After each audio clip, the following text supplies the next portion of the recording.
രൂപഭാവങ്ങൾ മാറ്റി ശത്രു നിരന്തര യത്നത്തിലാണ്. ചെറിയൊരു പിഴവിന്റെ സുഷിരങ്ങൾ തുരങ്കങ്ങളാക്കി നുഴഞ്ഞു കയറാൻ നടത്തുന്ന അവന്റെ ശ്രമങ്ങളെ ചെറുത്തു തോൽപ്പിച്ച് നമ്മുടെ സഹോദരങ്ങൾ വർണ്ണഭാഷാ വൈവിധ്യങ്ങൾ മറന്ന് ഇന്ത്യ എന്ന ഒരു വികാരമായി ശക്തിയുടെ കൊടുങ്കാറ്റായി നമുക്ക് വേണ്ടി യുദ്ധമുഖത്താണ്.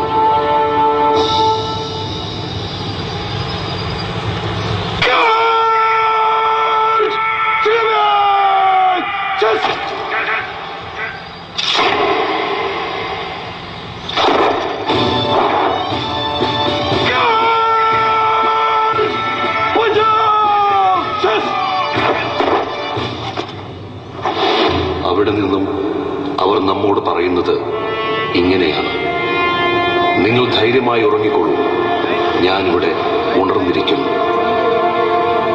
നമുക്ക് നന്ദിയോടെ സ്മരിക്കാം ആ വീരയോദ്ധാക്കളെ.